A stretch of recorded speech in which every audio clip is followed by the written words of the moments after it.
Okay. So, where is your family originally from? When I say, by the way, thank you for this time. My name is Sossie Fakrajian.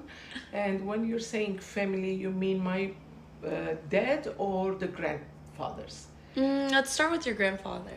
Okay. If I go from my mom's side, I don't have much stories from my mom's side, but I know that they came from Eintep and not much from there. But from my dad's side, my grandfather was, he's an orphan again. He lost his dad during genocide, and he survived with his sister.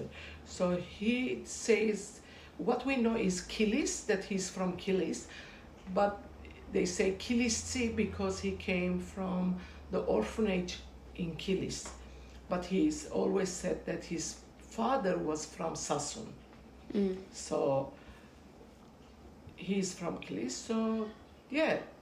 And the story from him, that I'm jumping maybe, that he only remembers he was with his mom and his sister, and he remembers his dad, the other side of the river, telling them, just go, you pass this river and keep going and running. And he waved back the granddad. And that was the last time my grandfather saw his father. So that's how and he ended up in orphanage in Kilis, and later he came to Lebanon. So. And that's your father's side? That's my father's side. And yes. So he was in an orphanage in Beirut? Or in Beirut? In Beirut. In Beirut. In Beirut. And but later he worked in different, and he used to be French soldier when he was at the age of 18, 19. He joined the France force, so they say France Sagan Peru. So yeah. So he was in Lebanon, but he used to work different areas.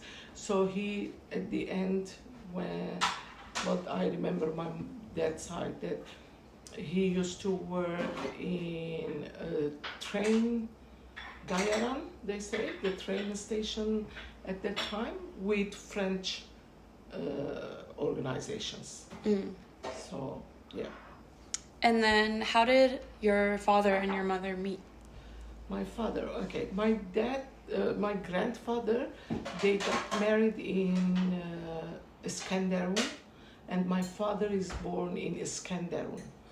Iskenderun is again on a border with Syria and Turkey. But my father is the second child, so when he's born in Iskenderun, and later they moved to Aleppo. But and my mother is from Aleppo, so I think it was a matchmaking wedding, a marriage for them. So yeah. And the specific one that they want to marry their sons. So my father had a uncle, like Kerry, is two Kerrys, like he was in the middle of them. So 1 year apart, three of them. So they were looking for girls for both boys. So they went to see Akçık Desi. They went. So, and once they were out, my father, as fast as he can, he just said, I want the girl. So that's how they met, I think. So, yeah. And in Aleppo. Oh, in Aleppo. Yes. So where were you born? I'm born in Lebanon. In Lebanon. And the story how it came there, my grandfather, he was as an orphanage. He was Lebanese as a nationality. So, but he used to work with the France in Aleppo. So he got married, he had his old family. But during that working in Gayaran, which the train thing, The Syrian government at that time said that because the French they left Syria, so it was more the Syrian government. So they said either you take the Syrian nationality or you leave the work. And at that time, my grandfather, my father, they were five boys and two girls. And my dad said that I don't want them to go to military service, so he left to Lebanon. So my father got married in Syria, and the family started, the new generation, my uncles, when they started growing, one by one they started going to Lebanon and worked there with their dad. Eventually my grandma said that once the boys are in Lebanon, we have to move. So my older sister was born in Syria, Aleppo. When she was 6 months old, my parents moved to Lebanon, and I'm born in Lebanon. So we are Lebanese as a nationality. And is it just you and your older sister? And we have a younger one. We are three girls. So, and we both, the last two, we were born in Lebanon. In Beirut. Yes, in Beirut. And so how long were you and your family in Beirut for? They moved in 1966 to Lebanon, and I'm born there, raised up there, and I got married, and I was 32 when I got married, and I came to Sydney, Australia. With my husband was from Sydney, Armenian from Sydney, so we got married and I came here. So I would say all that 30 plus years in Lebanon.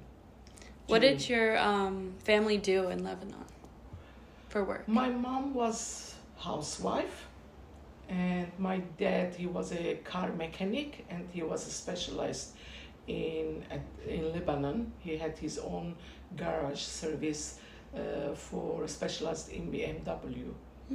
So he used to work at the few years at the beginning in the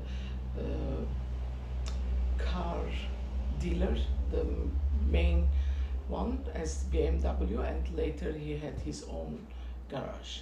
Garage service.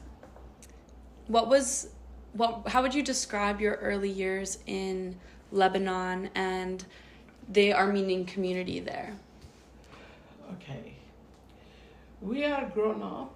My parents, they teach us to grow up and look to all Armenian as same, no differences between denomination, no differences between organizations and all these things. So we are grown up in an Armenian evangelical school. So because the faith and the Christian life was the important part of the family's, what do you say? It's my home. Lebanon is my home till now, even after 22 years. Yes. So you have two sisters, and there was three of you. Did you have any other relatives that were around when you were growing up? When I say relatives, I would say that in Lebanon, we were a small family. Like my mom, dad, we had our uncles that when they got married, they were migrated to either France or US. Or another one, I still have an uncle that lives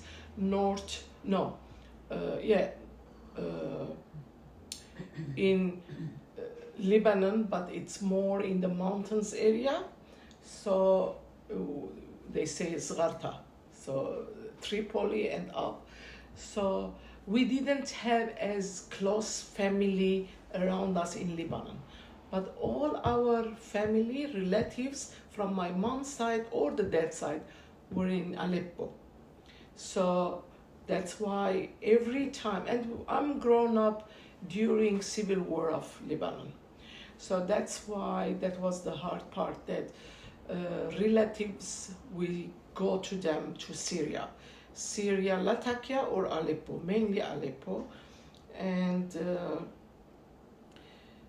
every summertime, schools close time, like summer holidays, we went to Aleppo. We spent all the time in Aleppo to be with the relatives. And every time the war starts, just past few days, still there is the war is going on. My father took us to Syria. So that's how we were connected to our family. Yes, they were not in Lebanon, but we were so close to them because we used to go not once a year, few times a year, and spend time with the relatives. And when I say relatives, it's from my mom's side, 2 siblings. From my dad's side, it was 2 sisters in Syria, and close family, uncles.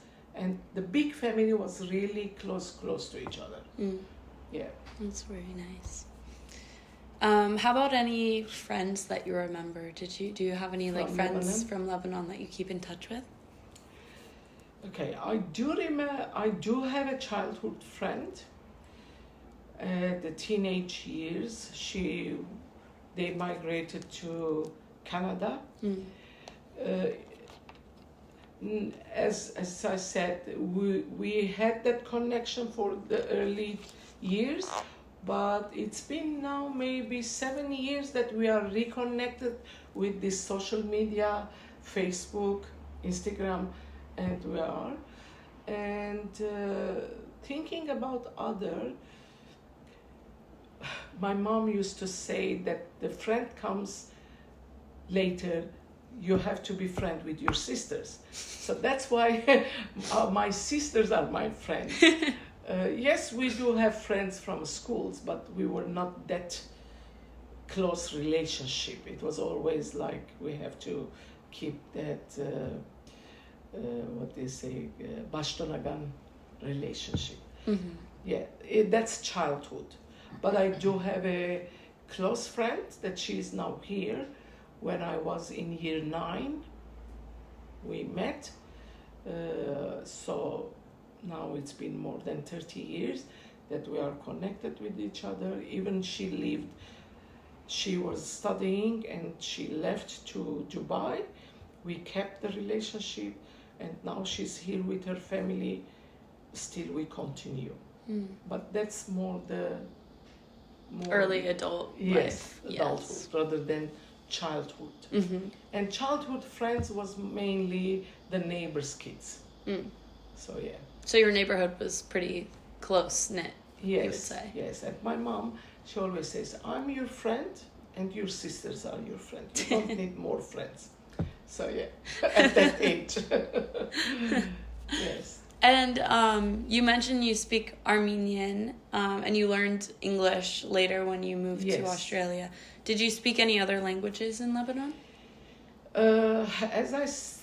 What I've learned, like when I say speak, yes, we do. I know how to speak, but used it not much.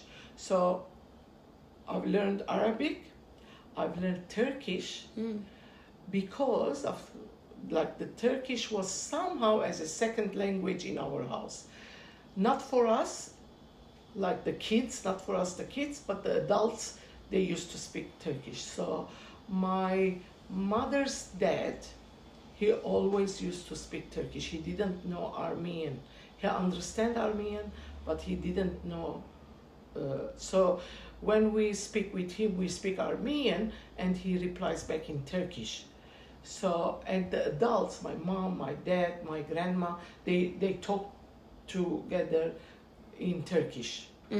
And from my dad's side, again, both of them, my grandparents, both of them, they knew Armenian, but they used to speak together Turkish. So my dad used to speak Turkish, my mom used to speak Turkish with my grandma, but grandpa not that much, but the grandma, yes. But again, coming to the children, we had to speak Armenian. So that's how we learned the Turkish too. And the English was from the school mainly, and the practice that I've done, it was more after coming here. Yes, because I used to work in an Armenian organization too, so it didn't much help having the practice. Yeah. And then what was your school like growing up in Beirut? School? Okay, I had the privilege to go to one school from kindergarten to year 12, which we say deuxième baccalauréat. So it's Armenian Evangelical Shamilyan Tatikyan School in Burchamud. I loved it. It was like a second home to us, and that's how we grow in the faith, we grow as Armenian in a culture. So,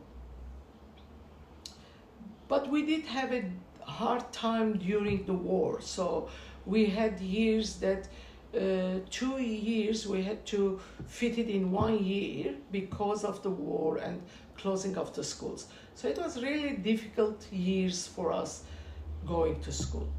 But the experience of being in the school with the teachers, it's beautiful. I love it. And I still have teachers that I remember, teachers that I really appreciate. And yeah, we were blessed being in that school. And it is still operating. It's now 80 plus years, the school. Almost they are there to 90 years to celebrate their 90 years. So yeah. Oh.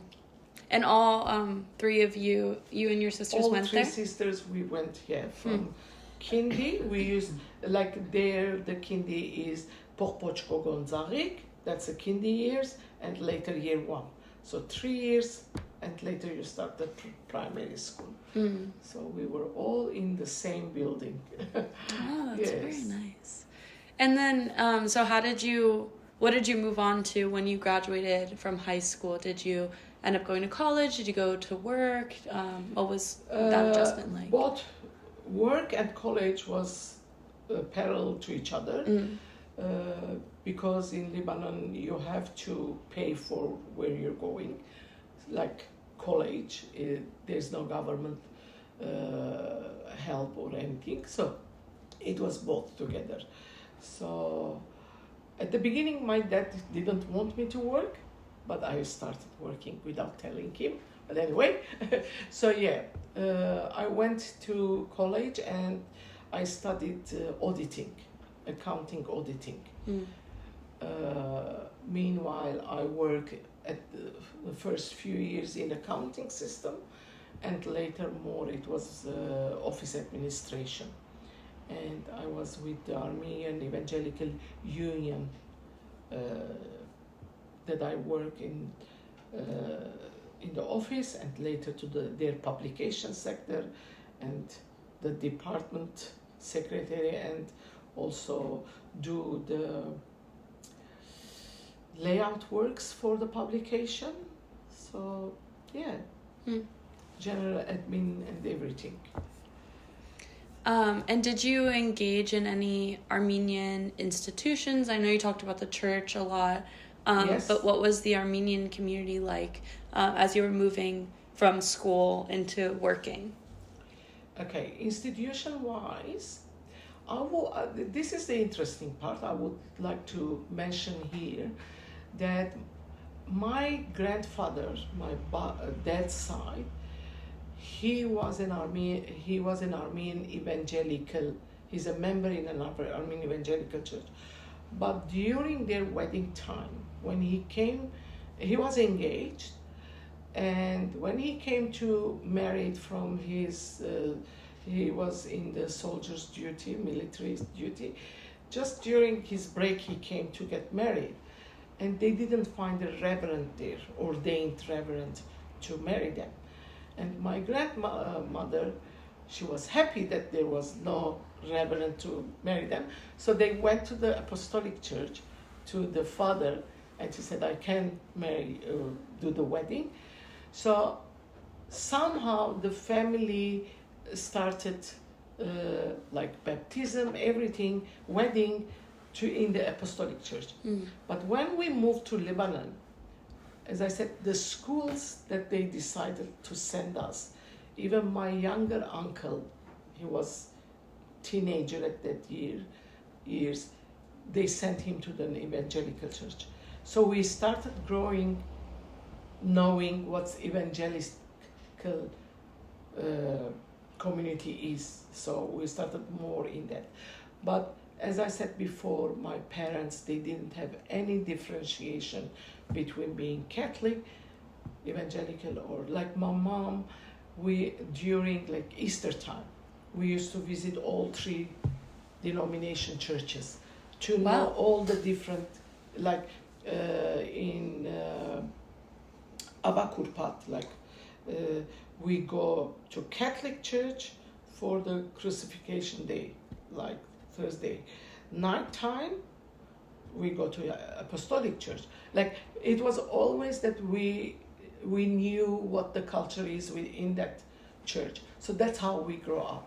So that's why for me it wasn't an issue to connect with other Armenians, not necessarily evangelical or not necessarily, So that's why I had, I used to sing in Hamaskain group, Fakrajian-Giragosian. So I used to sing in Armenian Evangelical group, which is I keep forgetting, Kusan and the other one. And also I had friends from Catholic group. So I was somehow everywhere. And even be a committee member in Hamaskain, the Fakrajian-Giragosian's committee. So, and I think I keep the same thing here. So I'm almost in every institute, every community, Armenian, different communities or organizations. Wow. So, yeah, because that's how I learned. If he's an Armenian, he's an Armenian. Nothing different. So that's how I grew up. Wow. Maybe now we can talk about how you came to Australia. So you said you were 32 when you got married, right? Yes. And how did you meet your husband? Somehow it's like we mentioned earlier that I used to work in the Armenian Evangelical Union, and one of the ministers, Reverend, he used to work with me in the union, and later he came to be the minister of the Evangelical Church here. So my husband was one of the church members. Knowing that an Armenian guy it's a time for him to get married, and the minister was worried that maybe he will find someone Australian. So he tried to and asked him if he's interested to get married from overseas. So that's how it works, because every year he used to come back to Lebanon and we do some work together. And actually our family was trying to get to US, mainly Florida. My dad went there to work with my uncle for 2 years, and my mom went and stayed for 10 months. And during that time I was trying to get the visa for US, but being young, they didn't give me visa. So eventually, after a few years of trying, they gave me a visa for 5 years. So I was asking him, do you know this person in US that I'm going, and all these things? And he said, why don't you come to Australia and you're thinking about America? I said, I don't know, I don't have anyone in Australia. So he said, you have us, you know us, just come. And we just laughed for that. But just a year after, I think he kept in his mind that this girl is going to America, what will happen? But anyway, so that's how he introduced us. And he said, we have a guy, he's really good in faith and all these things, would you come? So the first thing was praying and asking Lord's guidance, and if it is His will for us.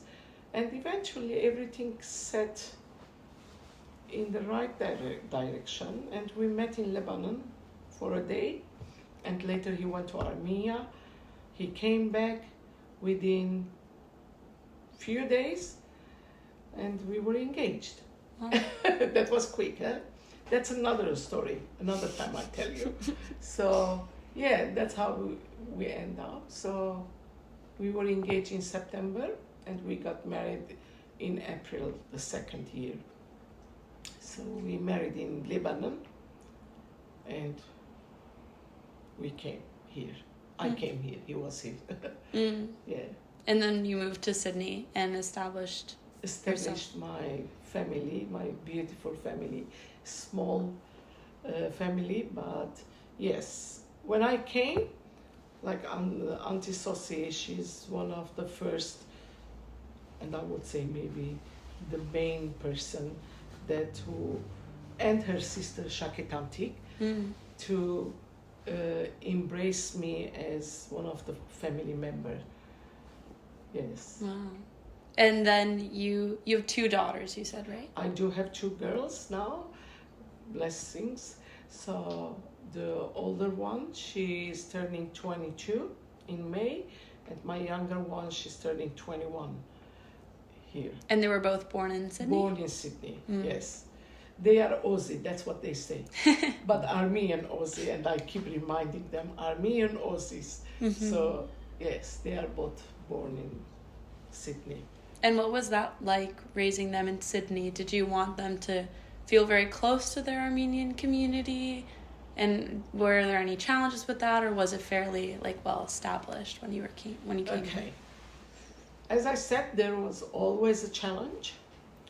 In the old days, I think even the community, the whole community was trying to survive and keep the Armenian nature and Armenian culture and everything. Now, the young generations are too open to the world, and that's a big challenge for us. And trying to raise them as Armenian. So what helped me is, for me when I came, the important part was the church community, and still it is, and later open up to more Armenian groups. So we try to raise the girls at the younger age as Armenian, as stories, as culture, as much as we know. So to keep them connected to their Armenian heritage.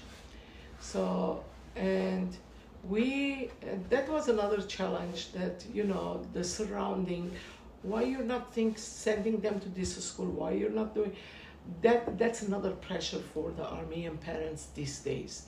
So if you want to raise them Armenian, even sending them to Armenian school, sometimes it's not that still safe, because the world is too open for them. So with my girls at 20 years ago, let's say, the age and all this growing up, we sent them to an Armenian everyday school, because that was helping us, and the school supporting the family. How the family is thinking, culture-wise, studies, so the school was supporting that. If we were going to send them to closer schools, public schools, and send them only Saturday school, it was really hard to keep them connected as Armenians, because as she remembered earlier, why should I go? All my friends are having parties, all my friends having games, why I have to go? So we wanted to prevent that at the early age, and they went to AGBU Alexander Primary School. For the secondary, so we wanted them to be rooted more and be in a safe environment as a Christian school. So we sent them to Covenant Christian School as a secondary from year 7, and as an Armenian language they started going to the Saturday school that the government provides as a language school. So they went to the Armenian school as a Saturday, just language, 3 hours on Saturdays. So it is a challenging till now.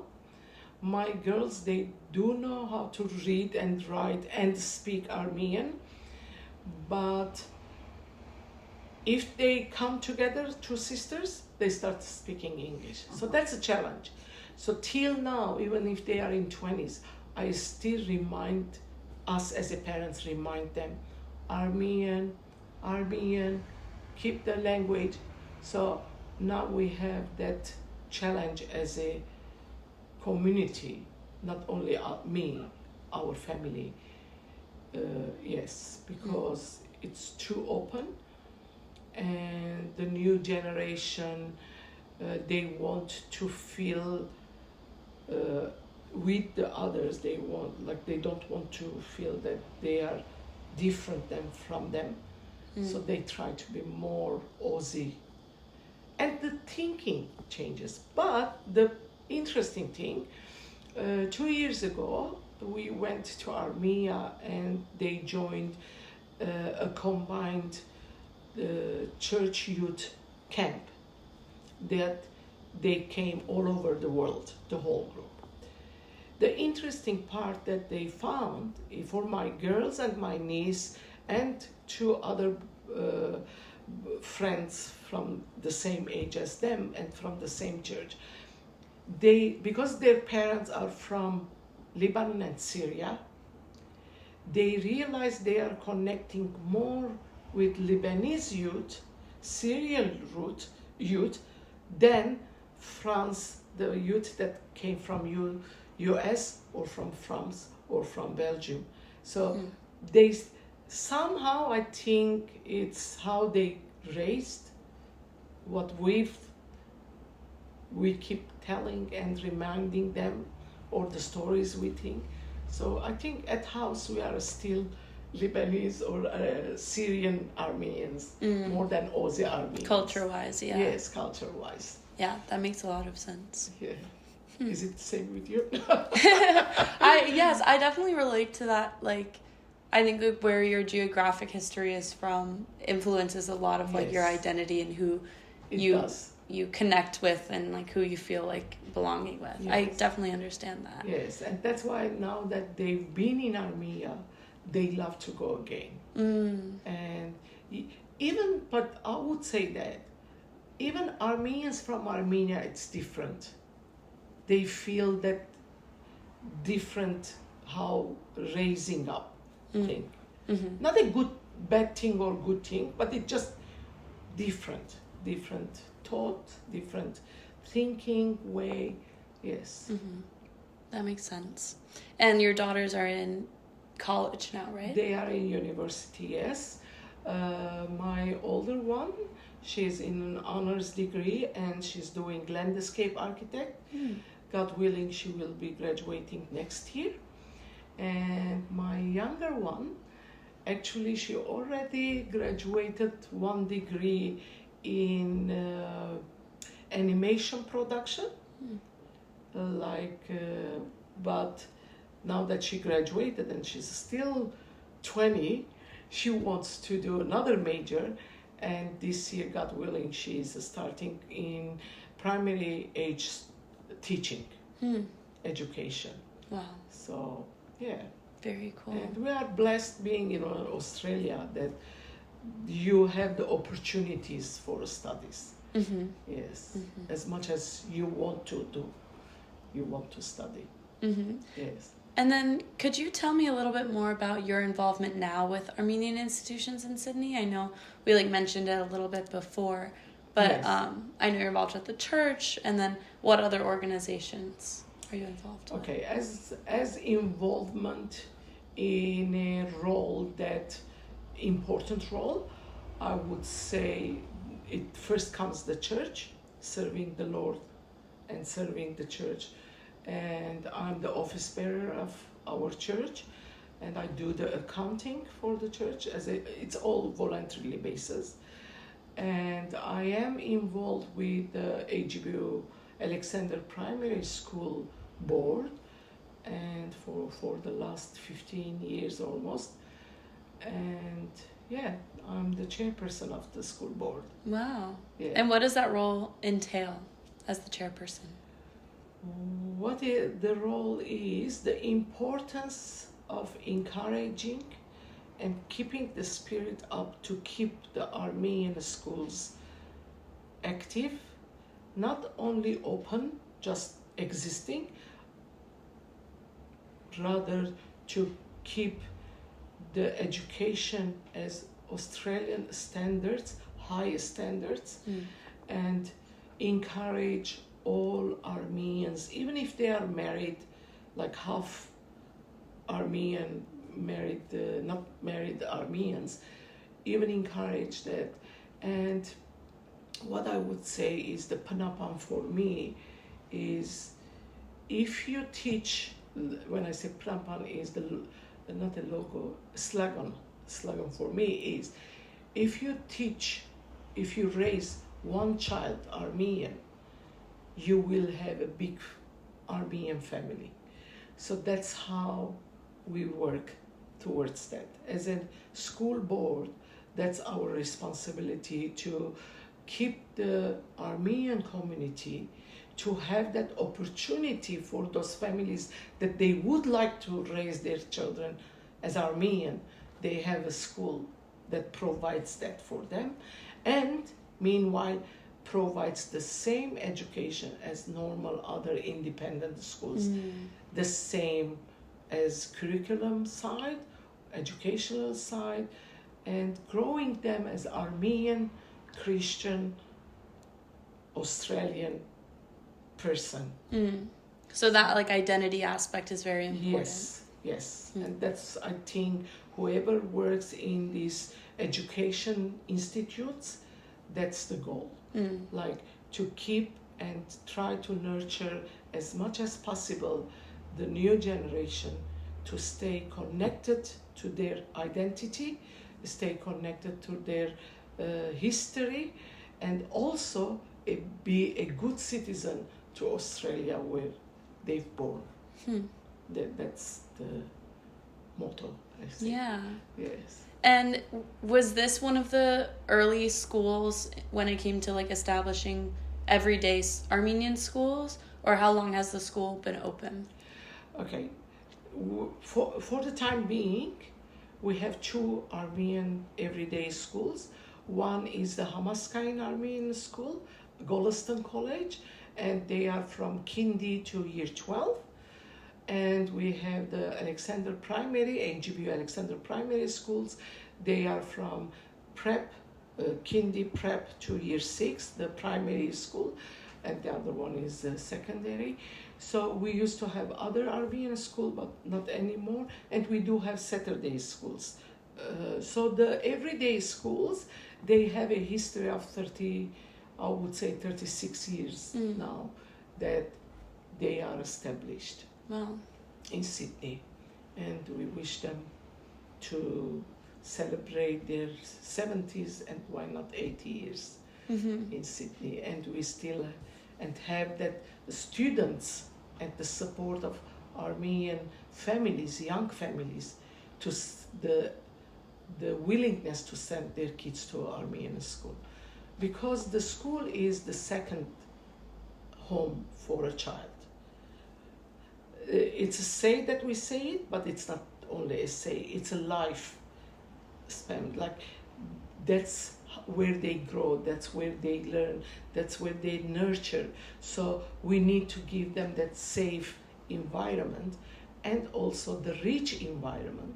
And why not the rich culture Like if they go to an Armenian school, the child will learn 2 languages, bilingual. So that's another richness that the child gets. So yeah, that's why we try to keep the schools up and going in a really good way. Yes. Yeah, it's a very important in high mission. Education, yes. Yeah, Yes. very important. It's hard, but we're trying our best, and we pray that the new generation will keep that as like not to go with the flow of just integrating with the Australians and being. There is a big wave for that one too that pushes the generation to that side, like just being Aussie. Don't think about other thing. Why you need to learn second language? You're speaking. You're good in your education. You're good in your business. You're good in your career. Why do you? That part. So we try to encourage the young ones, but mainly the adults, the new generation parents, to teach and grow, educate their kids in that environment. Not necessarily only school. We do have dance groups. Oh. Yes, like both Hamaskain or Parakorza, they do have dancing schools. Like my daughters, they used to go to the Armenian Sydney dance group, which is Hamaskain ASDC. So lately, they went few years at their primary age. Later they stopped, and now a few months ago my younger one, she started saying, I want to go back to Armenian dance. So now she's in the Armenian dance, and most of her grandchildren are also in the Armenian dance group, and her grandson Rupen and Lena, they met through that dance group. No way. Yeah. Wow. I think Rosik met Viken. No, we cannot Oh. dancing. Okay. Wow. But we are in the Երդասարտական քարտուղար, Yes. Ռոզիկը եւ Վիքենը Okay. հորիրա։ Yeah, in the Youth Federation. So AYF. Yes, We have AYF. Armenian Youth Federation. AYF, Armenian Youth Federation. Yeah. Yes. So, Wow. so the community is trying to work on that as much as possible to provide that environment for the Armenian to know. And one more thing that the Armenian, the Galveston College does, which is really encouraging, and we would like to, like it's supportive from, that they take their year 10 and year 11 student to Armenia. So they actually do trips. As a part of Wow. school curriculum. Wow. They take them. So it is something for the student to look forward to that. So once they are, so it depends which year they are, because if they miss the year 10, so with the second year they go with the year 10, year 11 together. So it's always the third term of the year that 2 classes, they take it to Armenia as back to their roots to know. And some students, they don't have the opportunity as a family to go, and that's a big support and something good for them to do. The other school, they can't do it because it's younger age, but being in the secondary school and that age, which is 16, 17, it's more available. Yeah. No, I really admire that, how there's so many different aspects to like the identity building Yes. of going to immerse them in Armenia, but also giving them like artistic like dance outlets and Yes. choirs and everything, and then also having like the language in the school. So there, it seems like there's a lot of incentives for and outlets There is. for the students There to is. get There involved. is. Wow. And it's a blessing for us. For sure, yeah. Yeah. I guess I want to ask a little bit about like you mentioned like how assimilation is a big concern, and like making sure you preserve like unique Aussie Armenian identity and not losing out the Armenian part and just Yes. having them become Aussie. Yes. So I guess what are some ways that you would describe like the Armenian community's interactions with the like outer Aussie community who are non-Armenian? I know we talked a little bit about like the government, how supportive the government is, and how generally like Australia has been very welcoming. Okay. But how do you kind of like balance that like concern of losing like Armenian identity while also finding belonging with the Australian community? Okay, if I understand it right, please correct me if it's not the right answer. So, Armenians from genocide days in the diaspora, wherever we went, we took that culture as ours, but we kept our identity. And this is my personal opinion. I don't want to say it's generally there that way, but that's what I think is in the Middle East, when we were out there, for Armenians, like the Middle Eastern people are either with thought that we are equal, or Armenians we have more than them. That was the feeling. That's why we were always staying more Armenians, like losing the identity. That's how I'm saying. But once the Armenians are out, more, what do you say, the world is, like if you go to America, more educated people, more, you know what I mean? Like the Armenians somehow, they feel, oh, I have to thrive in something to make sure that they accept me. That feeling started working harder on person, pushing them to be more connected and or put aside that identity so that they will be accepted with that community. So that's why there is like, as an example, when your child starts speaking, lately what happened is if they came and their child starts speaking English, what the thinking was, oh, the child needs to learn English, otherwise he will be left out with their friends. So what happens? That child learns English and start forgetting the language, the Armenian language. And the family, like before at 1960s, the family were always saying, I'm Armenian, you have to learn my language and learn the English outside. But nowadays, when they come, the parents, they don't know the language. They try to push their kids to learn the language, to learn their life, how the Aussie lives, so that they can survive in Aussie environment. So there is two different type. Like if people are grown here as an Armenian and they know their identity and everything, they are comfortable to teach this. But if they like there are group that they come, and that's where they lose the child. The child loses their identity, or they find being in that. They shouldn't know that I'm Armenian.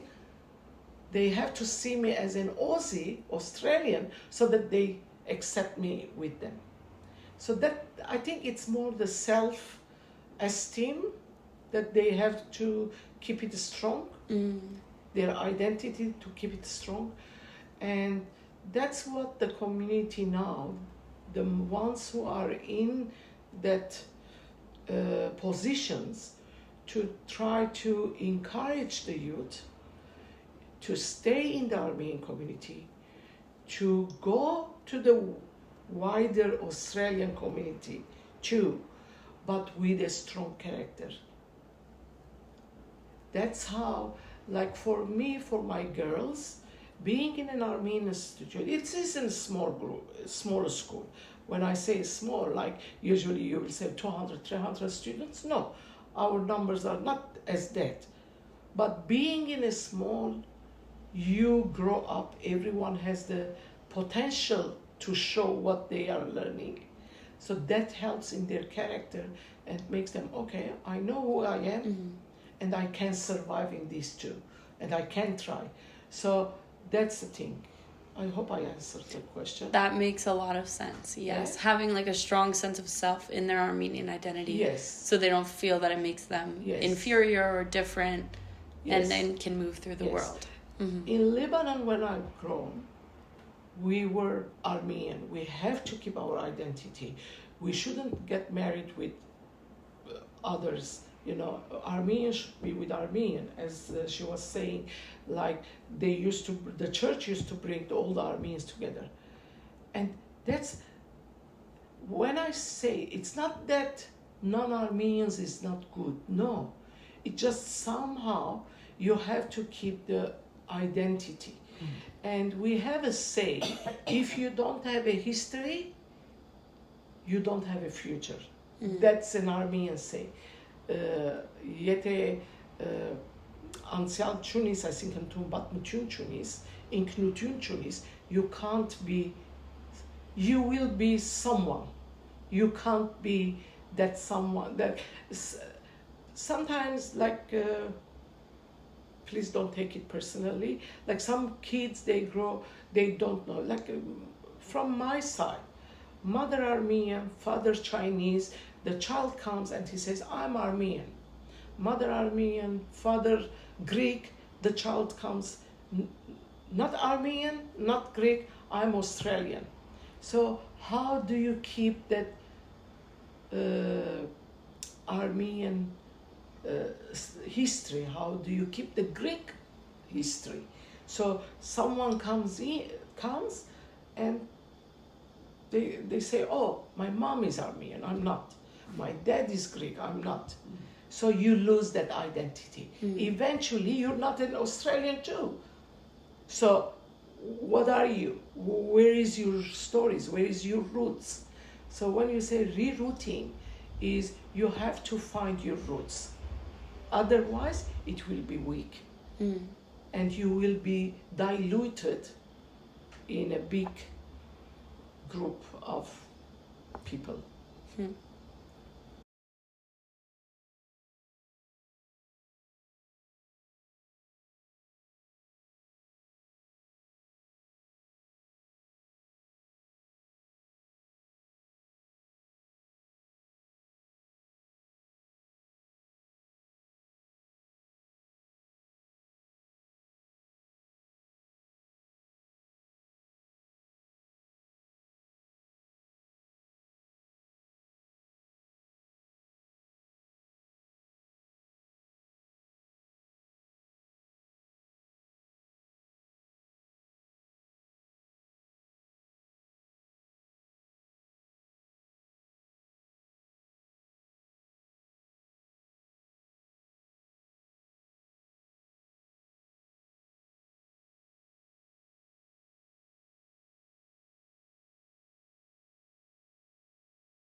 So, is there anything else that I didn't ask that you would like to share, or any last thoughts?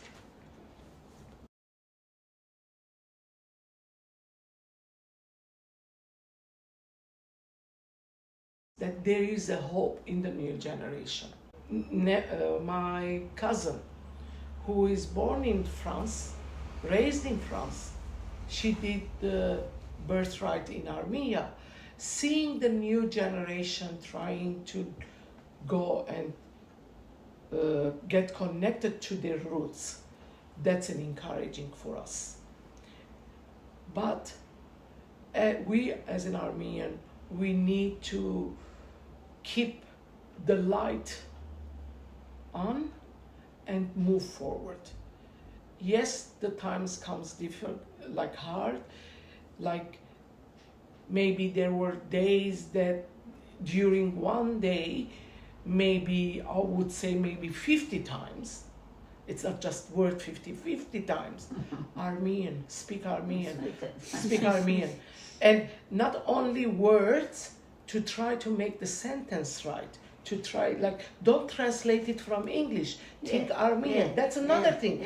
Like, we are losing the language because of the thinking too, but we can't force them. But we are happy, at least we do have young ones in Sydney that they don't know Armenians, but in the cause, in keeping the Armenian stories, they are so active and they want to keep it. So, and that generation with their new kids, they send it to Armenian school.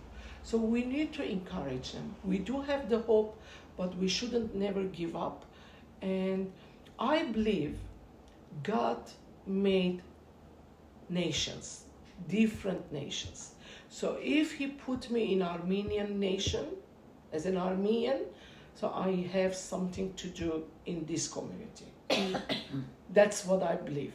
And that's what I try to encourage my girls.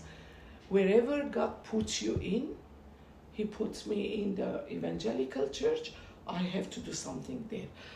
He puts me in AGBU school, I have to do something. So wherever God puts you in, God has a plan for you.